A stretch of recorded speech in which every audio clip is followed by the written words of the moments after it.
Action activate!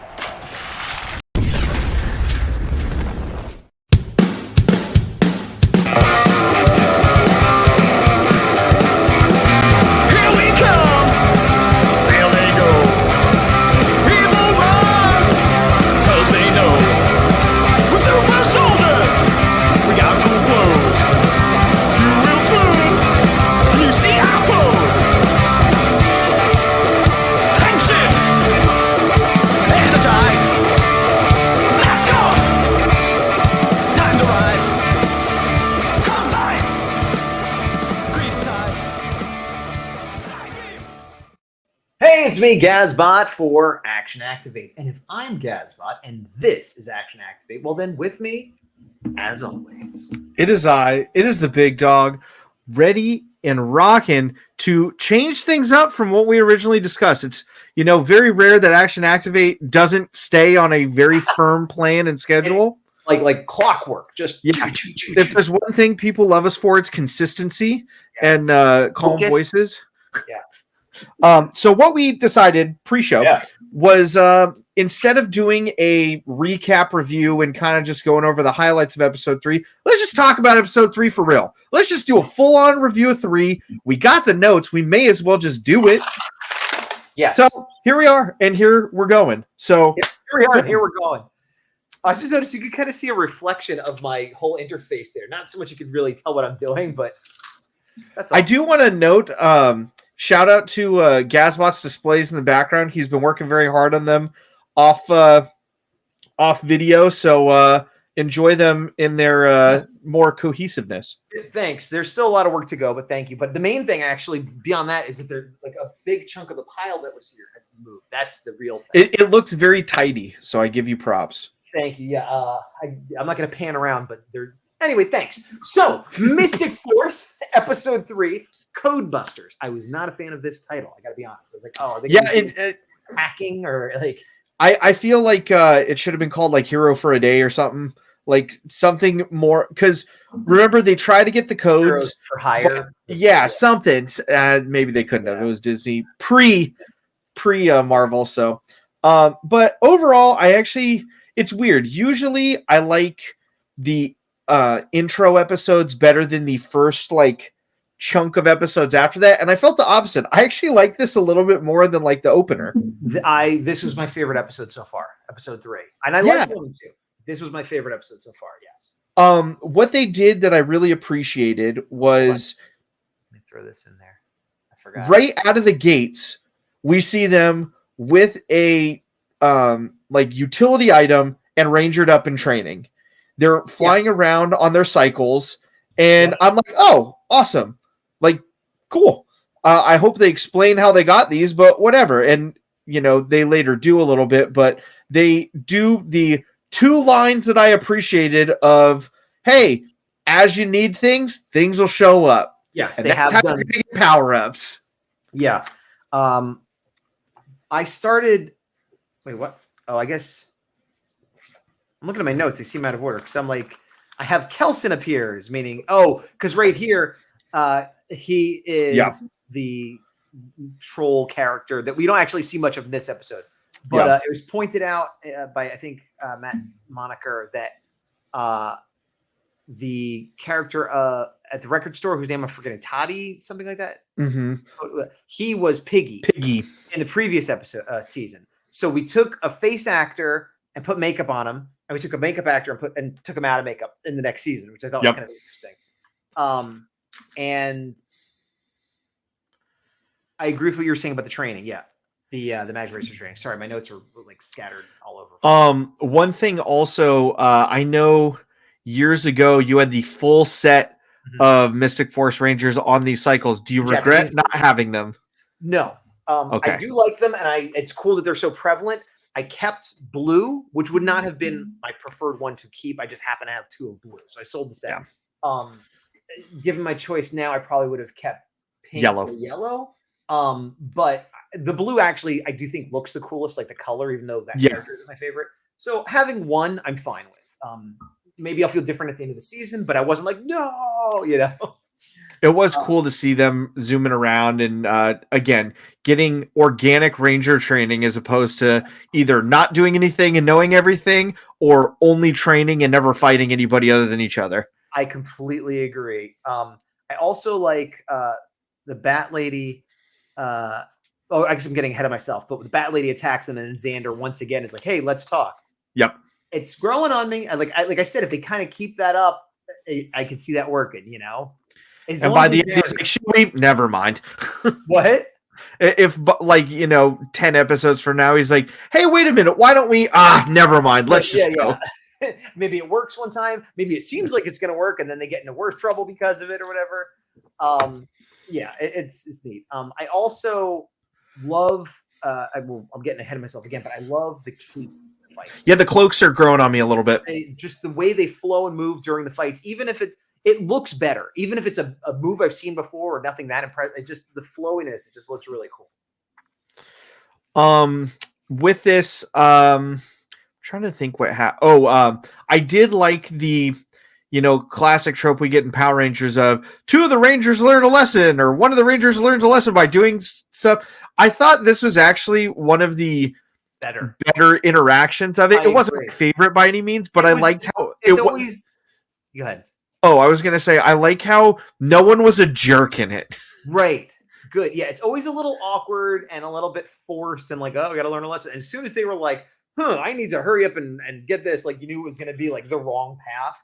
But you're right. No one was a jerk. They actually were like, well, let's go do nice things for people. And that'll, but it was forced. And, they threw a little comedy because they were also bad at it. But yeah. Pink is moving up in my ranks of favorite Ranger so far. Yeah. Yeah. I agree. I like her. Well, I already liked her. I don't like that Chip is like, kind of like, I don't know if he says it here or later, but he's like, nah, this being a superhero stuff isn't all I thought it'd be. It's like, that does not fit his character or anything he said or done up to that point. Yep. She could have said it. Someone else could have said it. But him being unsatisfied with the limited superhero powers and fun magic club he's in, this is a guy that wore a cape to school last week. No, he would not be that guy that's dissatisfied. Yeah. Again, I like that they're doing stuff in the Hobbit hole and doing further book training. Didn't love this effect, but I don't love the CGI effect, but I do like that once again they can use magic for non-life threatening things, and it's not some horrible thing, I do enjoy that. And it's funny that I saw that and instantly thought it was less offensive than that blueberry thing we saw in Ninja Steel. It is less offensive. First of all, the level of CGI was about the same, even though it was like 10 years apart. And second of all, it was magic. She had magic powers. She used magic on him. It wasn't like, oops, I ate a blueberry and I'm a normal That's what I'm saying. You just look and you see somebody's head grow. You're like, that makes sense. You see somebody turn into a giant blueberry. You're like, I don't know how we got here. Yeah. I've said this before. Like, there's a lot of issues with Ninja Steel, but a good 20% of them could be fixed by just saying, this is a school for super science geniuses. Yep. And then like all that wackiness and stuff that does like it wouldn't fix everything, but all that type of stuff would be fixed because it's super science. It's a super blueberry. Okay, fine. I did like the joke when they have their heroes for hire stand where the lemonade people next to them were like, hey, what are you doing? Hey, beat a kid. Yes. But yeah, it should have been called Heroes for Hire because that's what their sign says, not Codebusters. But I agree, but because Codebusters just sounds like they're trying to break into a password or hack something. But Heroes for Hire is a Marvel thing, so maybe they couldn't do it for that reason. But they could have found some other name for it or whatever. Something I wanted to mention that the big monster, I think his name is Mucor. He's a cool looking monster. Specifically, he's got this mouth thing, but if you look, and they don't show it a lot probably because it's so like whatever, but it's sort of stretched down green, and there's just a skull. So it looks like a skull that was in acid or something, or a skull that the Blob had eaten. That's like up. It's like, wow, that's kind of severe, like for some reason.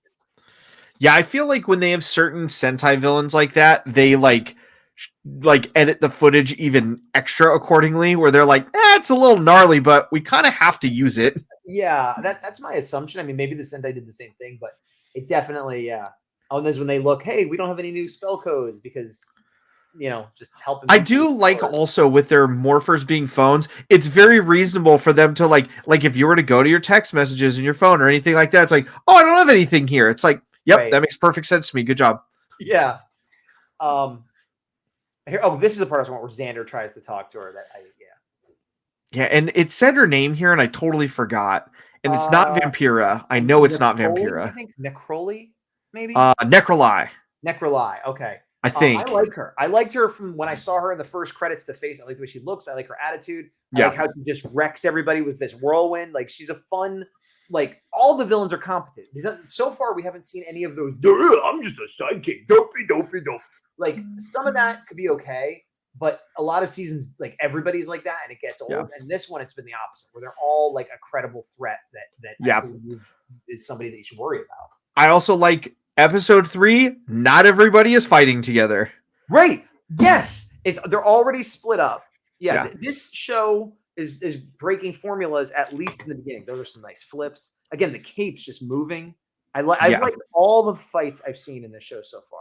And that's probably mostly Sentai, but regardless, like it is refreshing to see those changes. And also I think it's very reasonable that and I don't know if they say it or not, so I'm really hoping they didn't. But like I like to think a month, maybe 2 have passed from episode 2 to 3.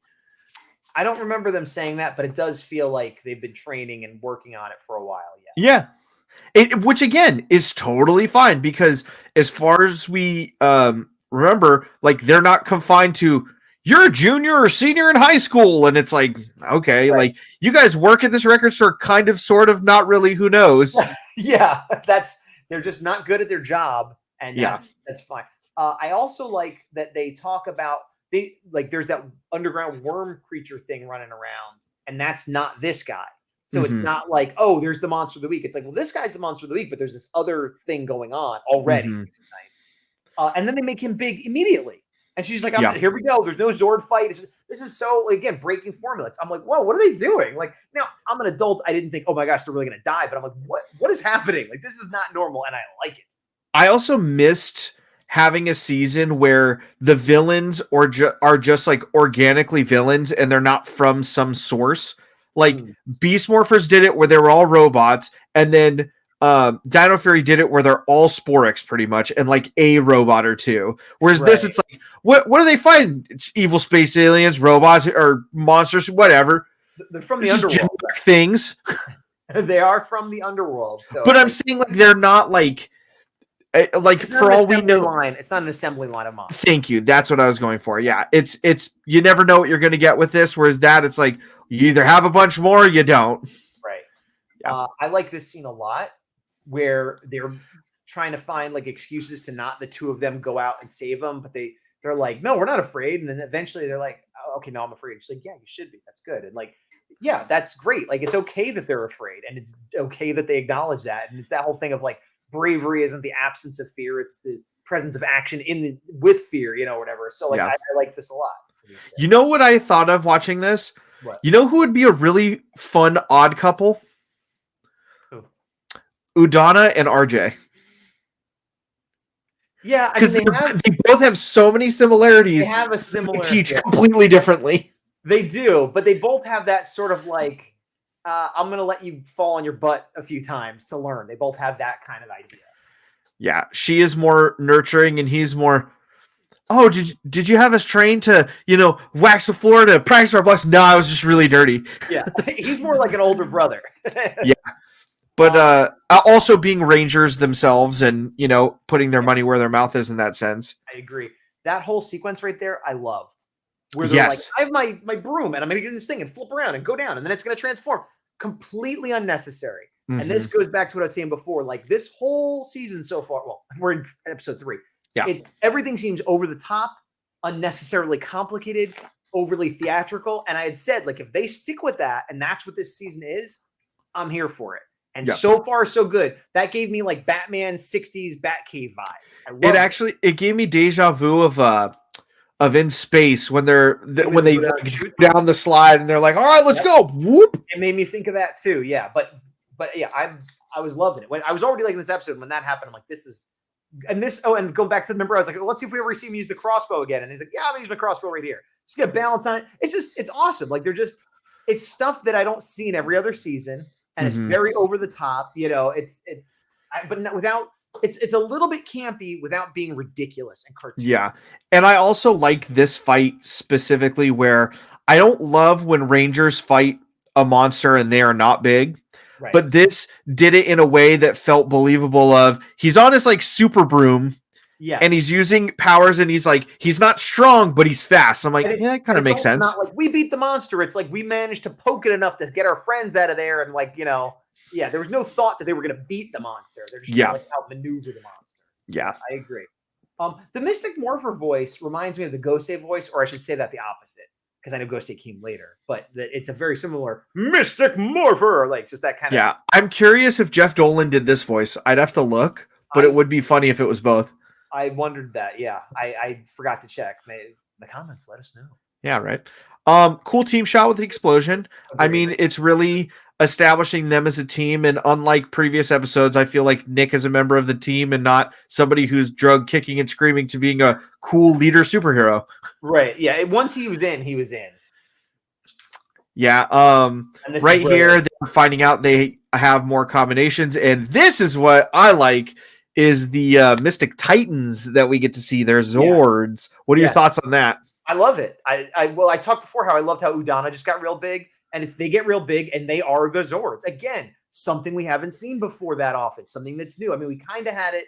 Well, in Mighty Morphin, they didn't become the Battleborgs, did they? They just controlled the Battleborgs, right? I think so. I don't remember. I'd have to go back and look. Well, put it this way: either we haven't seen it, or we rarely see it. Yes. There's a commercial for Ninjago. And I love that they had different powers too. Like the mermaid's like, okay, I'm gonna get a tail, and they all have different modes, and like, yeah, I really enjoyed that. I love also how everybody is like a grossly different size. Where I'm like, yeah, that's cool. I like that, but what I wrote somewhere in here because I was looking at that, I'm like, how? Because they're gonna be a Megazord at some point, and I was like, how big are they? And I was paying attention, and the Red Ranger is the same size as this monster when they're giant sized. So if this monster is average giant size, then that means that the Green Ranger is already bigger. And if they become a Megazord, it should be like 5 times. So is this just a small monster? Or I feel like it's going to be inconsistent over time. Yeah. But I agree. I think certain camera shots lead. Turned her into a soccer ball. I know. Turned herself into a soccer ball. And I'm like, well, that's crazy. And they totally do it again. Back to Go Ranger. They build up the power with all the different. Everyone has to touch it and give it its power, and then Red does the super kick. I loved it. I couldn't believe they did it again. I couldn't believe it. I was like, yeah, in case there was a shred of doubt, this is 100% Go Ranger love. I love it. It is, I don't know if it's an anniversary season for Sentai, but it's an anniversary season for Rangers. I mean, well, Rangers wouldn't celebrate. Wait, no, it's not. No, it's not. Okay. I'm a liar. I think this is the 14th season of Rangers. I don't know what year it was for anybody for anything, but there's a lot of tributes to Go Ranger. That's all I'm saying. And I love it. I like also we get at the end of this episode, the villains are like, man, I don't know about, if this is going to work out, if he's going to be happy. And it's like, well, who's him? And then, oh, right. Yeah. Going with, like I said, with the monster of the week, then there's that thing underground. And then, who's him? So it's the hierarchy of evil, as it were. Yeah, I enjoy the villains, the villains themselves, and the politics of the villains a lot this season already. That is one thing that I feel like we personally, I don't know if we for Rangers because we'd have to go back, but we haven't seen that too much in a while where there's like a large group of villains and a strong hierarchy within them. I feel like for the last couple seasons, it's been a lot more condensed where it's like 3 main villains and then like all cronies and all monsters, and that's it. Whereas this one, like, it feels less of the there's plotting between the cronies, but it's not like here you feel like, oh, any one of these 3 could take command at any moment if things go a certain way. Whereas you never really felt like Slither was going to take over. You never really felt like Mucus, So like, that's a different dynamic. Yeah. We meet what had his name before this? Phineas. Is it? Oh yeah, Phineas. Okay, and he is a Troblin. He's part troll, part goblin, and he doesn't fit in anywhere. So of course he's hopefully going to fit in with the Rangers. Yep. If I didn't know that was Kelson, I would have had no idea. He does such a good job. Yeah, I would not know. And there's the tunnel thing again. I also like that he Had his phone, put it away, had to get it back out. Yeah. I like this morph. It's growing on me. I like it. I love this monster. Again, why? It's okay. The CGI isn't perfect. It's not that bad though, especially for this time period. It's not that bad. I think But you love like it that because of Dune. It's Doom, it's Tremors, but it's unusual for Power Rangers. You don't see this. It's just like, oh, that's just a different monster. It's not a humanoid that is mixed with a bear and a basketball hoop or something. The standard stuff we see. So I enjoyed that, and then I enjoy when it seems like they beat it. It's like, no, I'm like a crazy Hydra monster. Here I am. Like I don't know. It's like I said, this is my favorite episode so far, and I like the first two. So far, I don't know where this season's going because I know it's not a hated season, but I don't get the impression it's a loved season either. But I'm really liking it. I like it more after this episode than I did with the first two. I was a lot more nervous after the first two, and this one's giving me more hope. Okay. So the cool thing I like here, which is another thing we don't get a lot in seasons, is they come together here. I'm like, oh, cool. We're getting the Megazord in episode 3. Kind of. Yeah. I loved this. I was a little bummed we were getting the Megazord so early when they just learned to be like the Titan. Yeah. Or whatever they are. But yeah, no, it's like, I'm going to ride you now, Dragon. And it's like, that's awesome. Alternate mode. Good. Do it. Cool. Why not? Yeah. And the thing I like to, again, going back to just 2 lines of dialogue that makes this so much better is it's like, you're going to learn spells in your phone as you need them through the Morphin Grid, essentially. Yeah. And it's like, okay, cool, whatever. And it's not, and they have it happen. Like you could argue how good of a deed they did or how well, but there's some little thing that happens and they go, oh, we've unlocked a thing. It's not literally nothing. Yeah. I like this monster fight a lot. I like the dragon formation as we talked about. Some of the CGI doesn't work so great for me, but I'm letting that go. He kicked the fireball again. I want to make that clear. Yes. Oh, absolutely. This made me feel more like a Godzilla fight, like Rodan fighting Violante or something. Like again, and I like those movies too. So it's so different. It's so fun. And then the snap again, going back to theatricality. Like hey, and that snap finger might have looked like a different finger. Just saying. Who's to say? Not us. Not us. And then Phineas shows back up and he's all like, you saved me. He's like, I didn't really, but you helped my friend. So here's some berries. And I guess we're going to see a lot of you, huh? Yeah. I like the secondary characters they've introduced so far. I think, again, this season is so fresh from what you and I are used to that it's definitely giving it bonus points for sure. Yeah. And I think maybe it is a thing where SPD was so good that coming off SPD, a lot of people were like, this isn't SPD. Yeah. Which it's not, but that's like a hard, okay. It's always hard to follow an act like that. But I think so far this is establishing itself pretty well. And I'm, again, we're only 3 episodes in, but I'm starting to be on that bandwagon of the Disney era is better than people give it credit for so far. So yeah, I mean, I kind of re-entered the fandom without that preconception that a lot of bias. The bias, yeah. I didn't have that. I found out about it later, but I had watched a couple random seasons and I'd watched like RPM and Jungle Fury and then heard people be like, yeah, the Disney era is no good. I'm like, I just watched 2 of the best seasons I've ever seen. What are you talking about? And yeah, SPD was also great.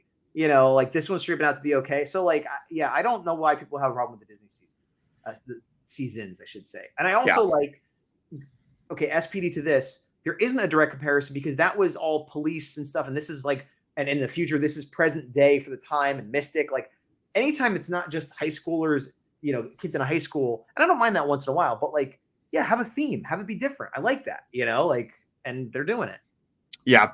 Yeah. I'm glad we're, in the era where as far as I can remember, the Disney era had 1 season with high schoolers. I think it was just Dino Thunder. Okay. Yeah. Yeah. And that one didn't it didn't bother me because it wasn't like the 5th one in a row. And it was like, they had their teacher that was pulling them out of class all the time. He was kind of part of it. And like the principal was evil. Like, yeah, that didn't bother me at all in that season. Yeah. So. But again, this is their hint of the big master, the supreme master of the underworld. and then we just see the eye. So I don't know if you saw it, and this is going to be mostly for the viewers, but when I saw that eye and kind of that whole thing go down, I instantly got brought back to watching VR Troopers as a kid. And I'm forgetting the guy's name, but like in the underworld or otherworld or whatever it was, cyber dimension of evil, who I don't remember. Their big bad reminded me exactly of that, where it's like, oh, it was Grimlord. That's what it was. Hail Grimlord! Everybody would chant it. Oh, wait, Kilokan was from Super Samurai Cyber Squad. Yup. Yeah. Both of those are shows that I watched a little bit and have not watched. Well, no, actually, I did watch a little VR Troopers recently, but I don't know much about them, like relatively speaking. This is something at some point I will go back and try to compare some gist of it. But to me, I think, based on my feelings now, I feel like VR Troopers was a better show. But that's absolutely. Also like hard bias that one was Saban and one was 100% not Saban. Okay, I remember them decently well. And I did watch VR Troopers recently. I watched an episode or two recently for some reason. I don't remember why specifically. But the toys and stuff aside, and Sentai footage aside and all that stuff, the vibe I got was that VR Troopers was sort of like, let's try to do a different version of Power Rangers. Yes. And it had a similar production level, a similar vibe. It had some stuff that was goofy, but they were adults. Yes. And Superhuman Cyber Squad was younger kids that were in high school, maybe even middle school. And a lot of it was like, I'm in my room at home in front of my computer. Then, whoa, I get sucked in. And it was just like goofier. And it was, what was the guy's name? Joey Lawrence, who was on Blossom, was like his little Matthew brother. Lawrence. This was Matthew Lawrence, yeah. Yeah. And so I think the vibe I got was that was aimed at even younger kids. Or if not, that's what it felt like. It did have Tim Curry, though, so it did. Cool. I thankfully was in every one of those demos at that time. Right. Yeah. But so I don't know if VR Troopers is actually higher quality, but it's definitely aimed at a higher age. It feels higher quality and nostalgia retro. I feel like Beetleborgs is more the Samurai Squad like age bracket. Yeah, Beetleborgs. I remember, it was years. Might be the worst, to be honest. I think it is. Not a couple, but years back, I was talking about Beetleborgs, and I think it was when it was still on like Netflix or something. I was like, "Oh, Beetleborgs! I love this as a kid." It was me and my sister and like one of our friends, and I put on like arguably one of the better episodes where Shadowborg comes in and he's like the evil Beetleborg, and then they try to get a new like Sixth Ranger kind of Beetleborg, and it was like awful. It was stone cold terrible. It's weird that I haven't gone back to Superhuman Cyber Squad. Maybe it wasn't available because I did also recently go back to Beetleborgs maybe like 2 or 3 years ago, and I watched I think like the first 2 or 3 episodes, and it was really difficult to watch. It's not good. Like, but I love those suits, and as you know, I have a collection of like the vintage figures, like a pretty big one. I've always wanted to go watch B Fighter, which is the Sentai it's based on. Because I'm like, I wonder if that's good. I mean, if not, I still like the suits and I still got the toys. But like, it's anyway. That has nothing to do with what we're doing today. Oh wait, we have a new rating system for Mystic Force. Oh right, okay. Ready? So we're gonna start this trend now. So put your hand down, and on the count of 3, we'll put up our thumb, or put our rating up, I should say. 1, 2, 3. No. This is a good one. This is a solid episode. It was a good one. Yeah. Yeah. All right. But until then, I've been Gazbot. Still the big dog. And to the power. Here comes end credits. Yeah, I mean, the thing you can say about your Beetleborg collection, though, is worst case, you just use it as a Forever Red kind of. Well, some of them were in Forever Red. But like, I don't know how many. 12, 15 at this point. They're great figures, though. I love those toys. I have them. I mean, I don't have them up right now because they're organized, but I previously had them in the same shelf as my vintage Silverhawks and an even more obscure toy line called Stariors. And what all of them have in common is that shiny vacuum form 80s, 90s stuff. So it's like, yeah, they just fit. It doesn't matter. Like, do I have to pass the test that like I can name some of them. I can't name all of them, I gotta be honest. But like, I don't know. I used to be very worried about stuff like that. But now it's like I can't know everything. These are cool toys. Am I not allowed to have them on my shelf if I haven't watched all the episodes? I don't think so. But anyway, Yeah. bye.